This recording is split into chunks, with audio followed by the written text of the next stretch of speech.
The Falcons' annual gamble at the quarterback position is about to hit the jackpot.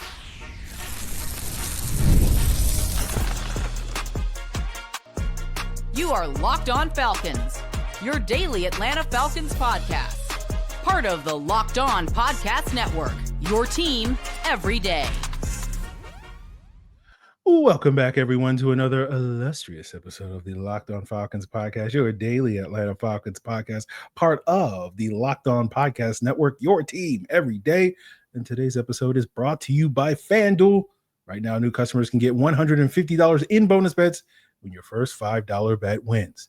And if you don't know me, I'm your very humble host, Aaron Freeman. I've been covering the Atlanta Falcons for almost 2 decades, formerly at FalcFans.com.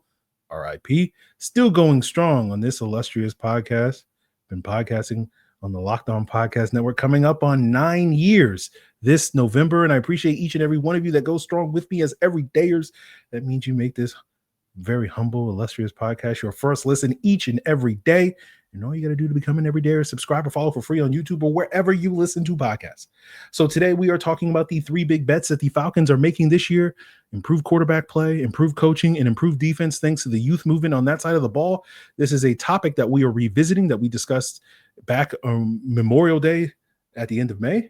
And now that we're a couple of days ahead of training camp, it's a good time to remind people what's at stake this season. And I'm sure we'll be talking about this at the end of training camp going into the regular season to update us on those. And so we're going to break them down in order of most confident / optimistic to least confident, starting off with the quarterback in terms of which gambles we are most optimistic will pay off.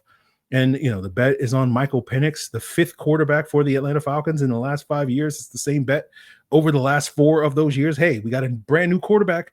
It's going to solve so many problems, and we'll see if Michael Penix can do that. And we see the skills, the processing, which I think is his most intriguing trait, the superior arm talent, the mobility, especially when you compare it to Kirk Cousins, right? His physical tools are very impressive compared to a 36-year-old quarterback that was drafted in the 4th round, primarily because he lacked those elite physical traits. But you know, my spicy take is that I don't think Michael Penix's physical traits are that impressive compared to 2/3, if not 3/4 of the starters in the NFL. But the main reason why we sit here optimistic about Michael Penix isn't just the physical tools or all those various things, right? And again, you know, when we talk about him not being special compared to the other quarterbacks, that's not a knock on him. It's just basically like most teams have, you know, there's 20 to 25 teams in the NFL that have quarterbacks with great tools. And again, tools alone does not guarantee you you're a top 10, top 12, top 15 quarterback is kind of the point I'm trying to make. But we're excited about Michael Penix because of his potential to finish, right? Those sort of processing, those mental factors, right? The poise, the clutch, right? And those things are going to matter. These are the things that to me stand out more than the physical tools. And it goes back to, 2023, the last time the Falcons were betting on a young quarterback in Desmond Ridder. All right. And we were optimistic here on this podcast about Desmond Ridder's ability to be, quote unquote, good enough for this team, given the expectations that defense would be significantly improved, which it was, as well as the run game being elite, which it wasn't. Right. But the expectation was that with those things in Ridder's favor, right, he would be in a nurturing environment for quarterback success. And all he needed to do was manage the game. And Ridder didn't necessarily always do that. But despite all those ups and downs that Ridder had during that season, the Ridder coaster, as we called it, the Falcons remained a competitive team, right? In Desmond Ridder's first 14 starts, the Falcons were 8-6, and I know QB wins don't mean anything and all that stuff. But if I had told you that in 2022 and at the beginning of 2023, that would be the case, I'm sure most of you would have taken that. And then things kind of came to a head in that 15th start for Desmond Ridder. That was that week 14 game in 2023 against the Tampa Bay Buccaneers. And leading up to that game, we talked about how that needed to kind of be his breakthrough game.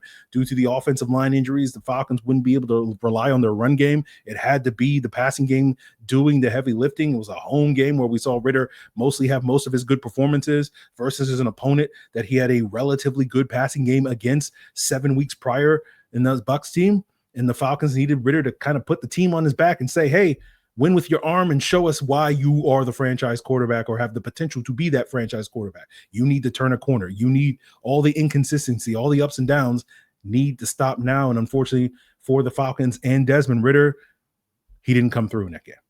And I bring that up because we're going to probably have a similar situation to Michael Penix at some point this season. If you look ahead to when his 15th start is projected to be, that will be that week 13 game on the road against the New York Jets, similar to Ritter's 14th start was a week 13 game on the road against the New York Jets back in 2023.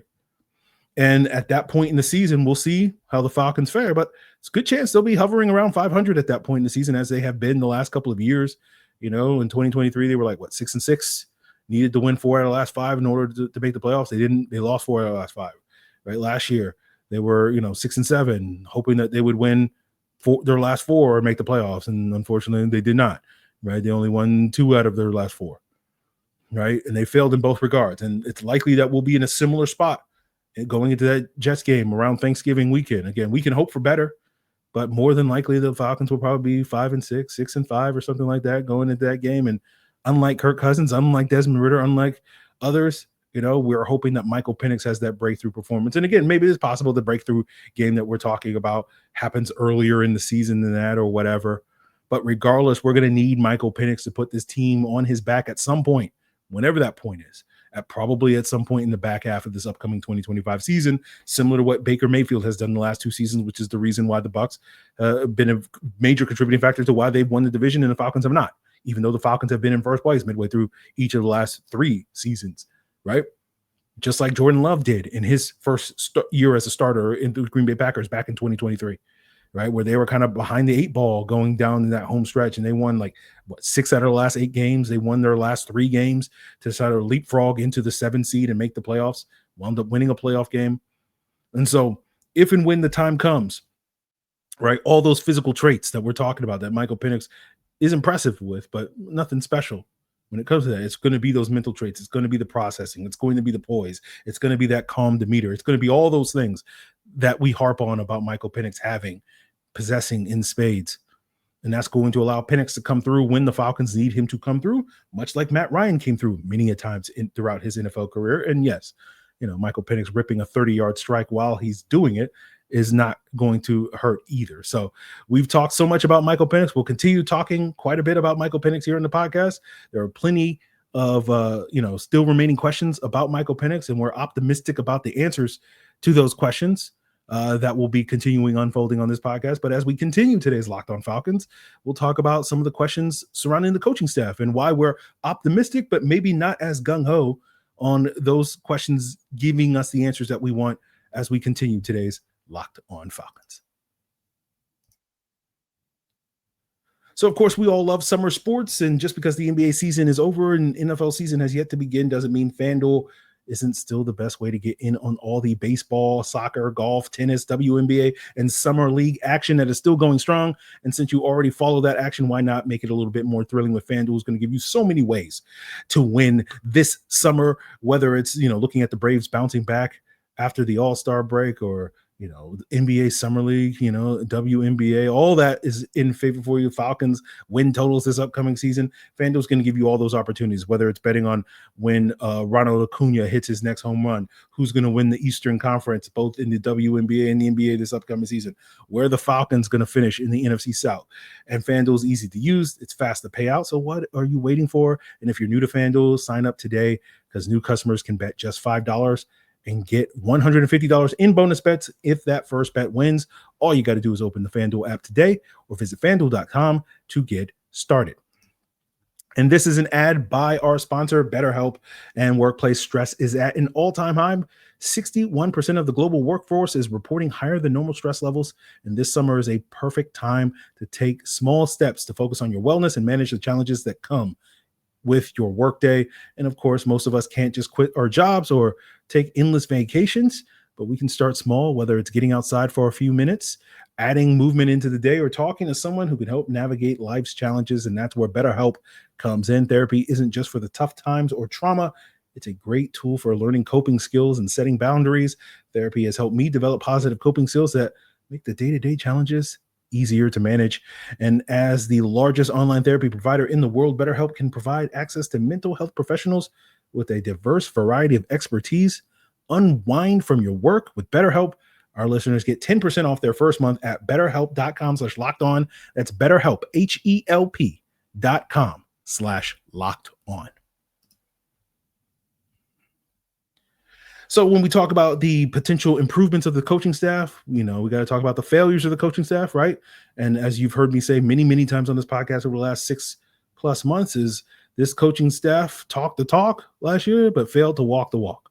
And as I said back in May, if you go back and look at 8 of the team's 9 losses, minus the Kansas City loss, because of course, hot take, but the team that has made the Super Bowl 3 times in a row beat the Falcons, not because of one specific reason. They're just a better football team. I know, crazy take to have here on this podcast. But if you were to go back and look at 8 of those losses from last season and rank all the factors, and again, it's not just one factor, but if you just rank them and said, what's the number one factor and why the Falcons lost on that particular Sunday, I think 4 of those 8 losses are on the coaches as that number one factor. That week 1 game against the Steelers, which was Zach Robinson's Bruno game. We don't talk about it because it was so terrible in terms of the offensive game plan. That week 11 game against the Broncos, where you can blame Raheem Morris for the team looking flat because of the late travel and the team wasn't adjusted to the altitude, or you could just blame it for Sean Payton coaching circles around the Falcons coaching staff on that particular Sunday.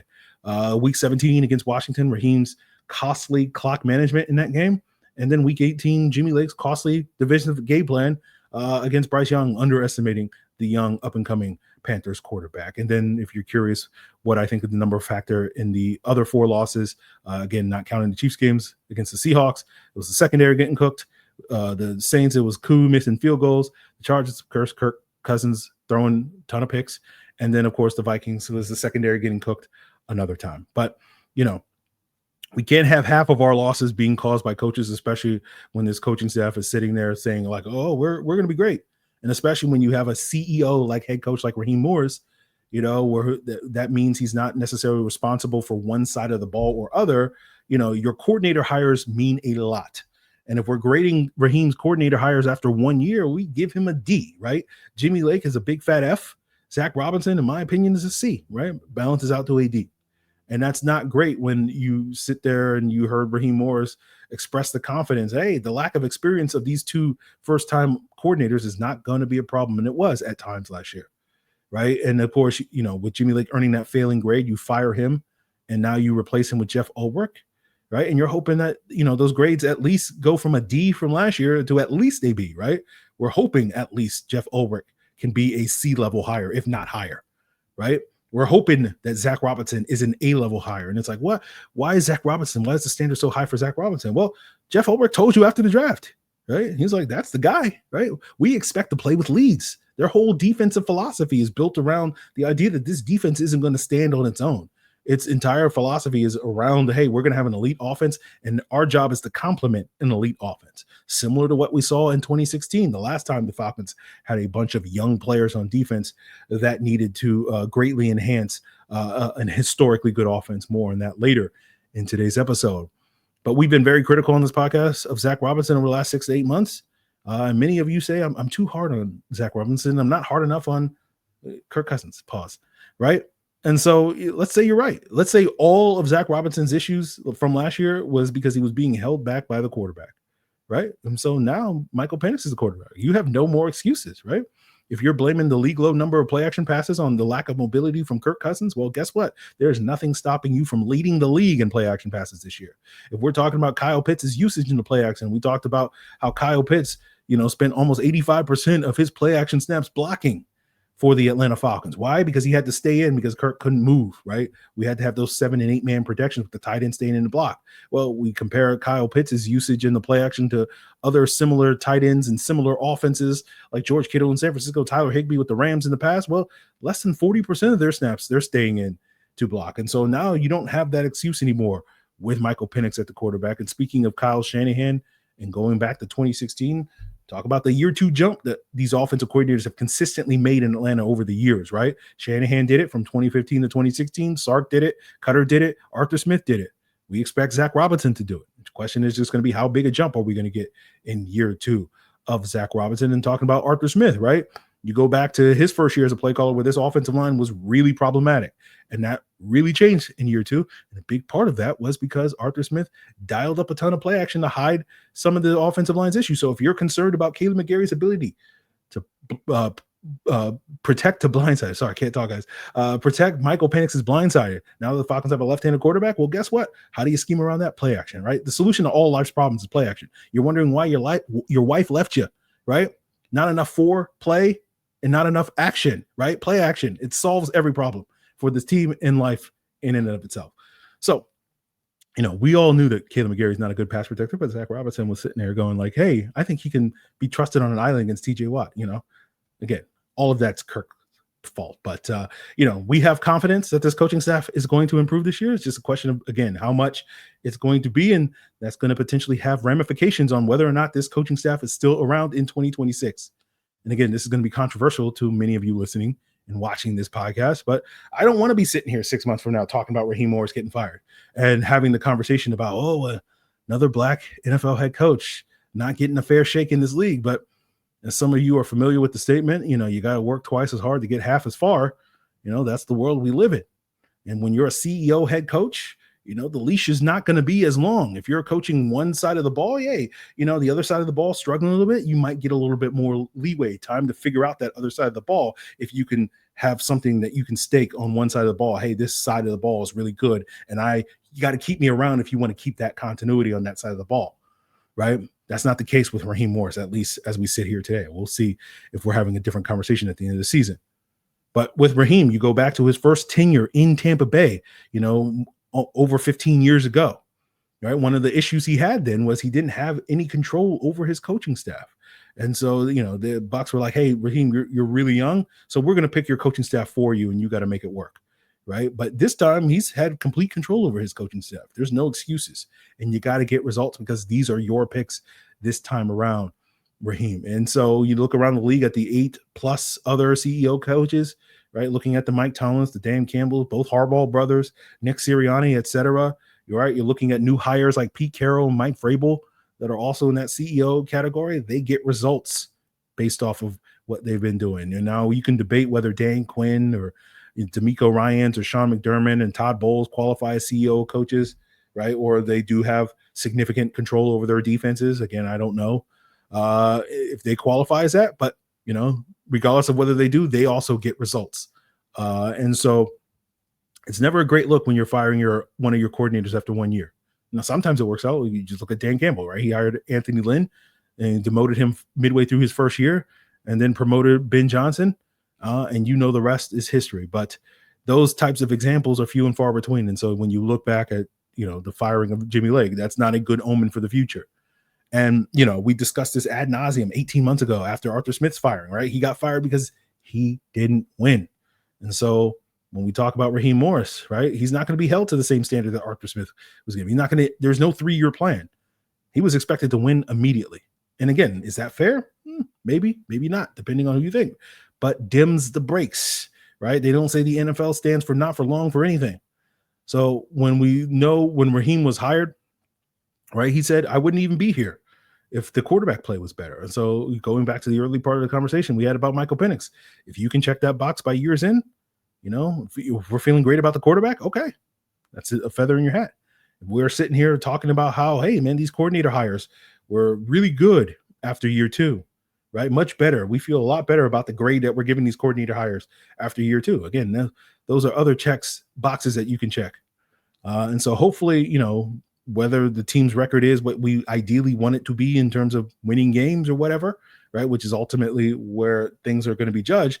But if you can say we check those boxes, you can maybe overlook maybe the record not being as clean as you ideally want. And so that's hopefully what Raheem is going to allow Arthur Blank, Falcons owner, to contemplate, come Sunday, January 4th, when he's potentially contemplating whether or not he wants to retain Raheem Morris beyond this year. And so look beyond the results and enjoy the process at that stage. So in summary, we're very optimistic about the quarterback. We're somewhat optimistic about the coaching. Let's talk about why we're not quite as optimistic about the youth movement on defense as we wrap up today's Locked On Falcons.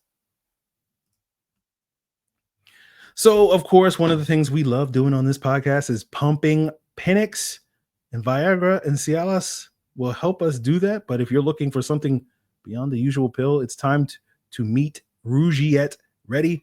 Rugiet Ready is a next-gen prescription treatment designed to amplify arousal in the brain and boost blood flow. Unlike usual pills that can take hours, Rugiet's 3-in-1 formula dissolves under your tongue and kicks in fast on average in just 15 minutes. And the effects can last up to 36 hours, so you can stay confident and in control when the moment is right. So get your pump on by heading to Rugiet.com/LockedOnNFL and use code LockedOnNFL to get 15% off today. That's RUGIET.com/LockedOnNFL and use promo code LockedOnNFL for 15% off. Individual results may vary with prescription treatment. Compounded drugs are permitted to be prescribed under federal law, but are not FDA approved and do not undergo FDA safety, effectiveness, and manufacturing review. Please visit Rugiet website for full safety information. So as we've discussed, the Falcons are betting big on their offense to be the engine behind their success, and they're counting on significant improvement from this Falcons defense. And we have two questions, or I guess we could say three questions, because question is, what is Jeff Ulbrich going to bring to the table as an improved defensive play caller? And if you're curious what I think he's going to do, you can go back and listen to last 3 weeks of the podcast. We talked quite a bit about that. But also you can become a Locked On Falcons Insider and get a 2-hour film breakdown, breaking down several games from the Jets last year to discuss that very topic. And of course, you can become a Locked On Falcons Insider by hitting that link in the description below at joinsubtext.com/LockedOnFalcons. You can get that film breakdown for free right now. Right? You know, you're just busy. Why go see Superman when you can watch Falcons and Jets film for the next 2 hours? So that's all available for you. And then, 14-day free trial, $4.99 a month after that point. So that's probably our first big question. Our second question is, how much fuel is left in the tank of some of these key 30-plus-year-old veterans like Leonard Floyd, David Onyemata, Morgan Fox, Caden Ellis. Basically all of those guys except for Caden Ellis showed signs of decline last year. And we know that Father Time is undefeated. So we'll see if Father Time, is adding another notch in his belt. And then our third question is, how much fuel injection we're going to get from this youth movement across the defense, right? They're kind of the NOS, the nitro. I'm not a car guy, but that's kind of what they're bringing to the table. And the Falcons are betting big on their 2024 and 2025 draft classes, particularly on the defensive side of the ball. Of course, we know Michael Penix is kind of the headliner of this, as we discussed at the top of the show. But the defense is a core part of that bet, right? They took 3 defensive linemen in rounds 2 through 4 in 2024, in Ruka Roro, Braylon Trice, and Brandon Dolis. They took 2 pass rushers at the top of this past year's draft in the first round, and Jalen Walker and James Pierce Jr. And of course, they also took 2 DBs in the middle rounds, and Xavier Watts and Billy Bowman. And again, when we talk about, we'll focus on the front at this point, or we'll talk about all these guys. But going back to the conversation we had about the secondary being the problem in previous games, are these rookies going to help solve that problem, right? Or, 3rd and 4th round picks, or that's going to be the solution to your problem with the secondary? So we'll see. So overall, you have 7 rookies, right? Because essentially that 2024 group barely played. They played a combined 166 snaps last year, so they might as well be rookies at this stage given their lack of experience.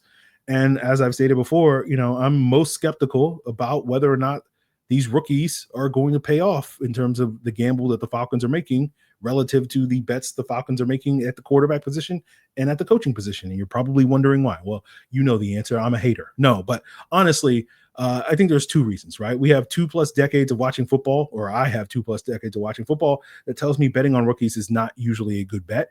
And the second reason is the floors for several of these young players, I don't think is as high, in my humble subjective opinion. Now, going back to that first reason, I say it's a bad bet, and I don't mean it only hits about 40% of the time. I mean it's a bad bet because it only hits 10% of the time, right? You can look at just the defense, right? According to Pro Football Focus, only a total of 88 defensive rookies have earned a +60 grade from PFF overall and played 500+ snaps in their rookie years since 2020 over the last 5 seasons, right?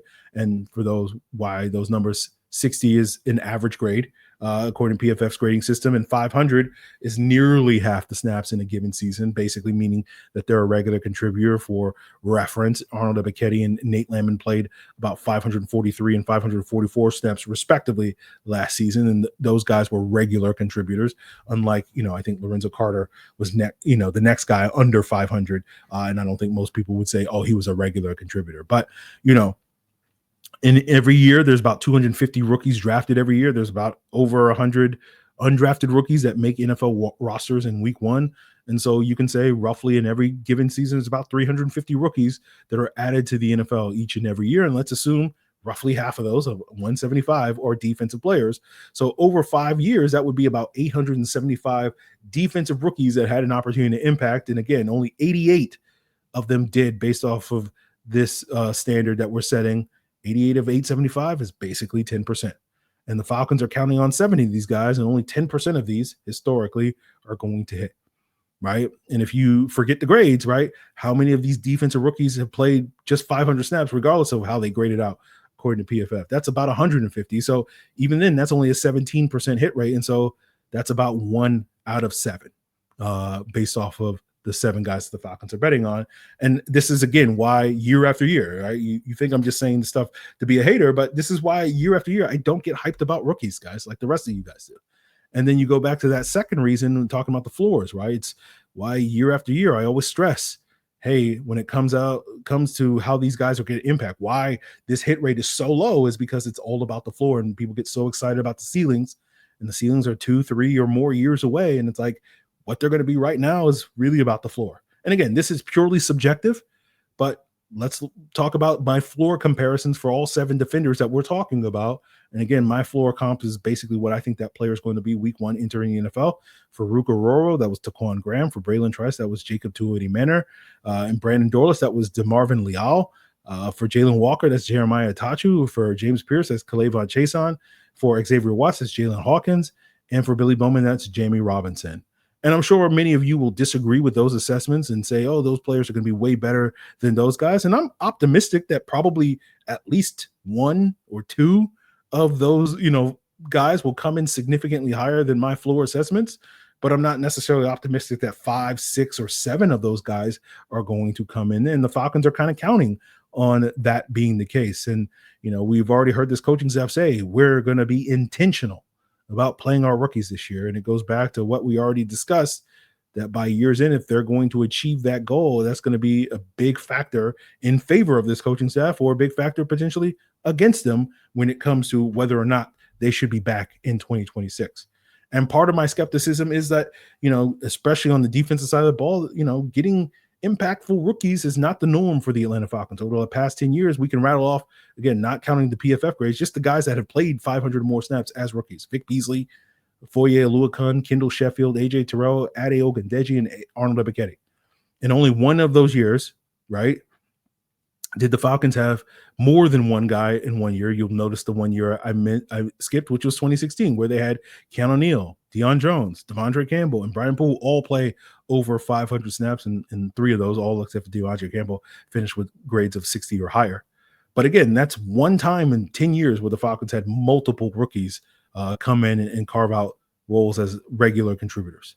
And so, as we've discussed today, this coaching staff is saying it without saying it, right? That basically they're expecting a 2016-esque year right now. Again, I don't think they're saying, hey, we're going to go win the Super Bowl this year, although we would all love to believe that, right? But I think they're basically saying we're going to be a lot better, right? Ultimately, we're going to make the playoffs like we did in 2016, and then we'll see, right? That's kind of what they're saying without saying it. And, if this was the Rams, if this was Locked On Rams, we'd probably be having a different conversation, because the Rams have had 5 different rookies hit those 500-plus benchmark over the last 2 seasons, and that doesn't even count Braden Fisk, right?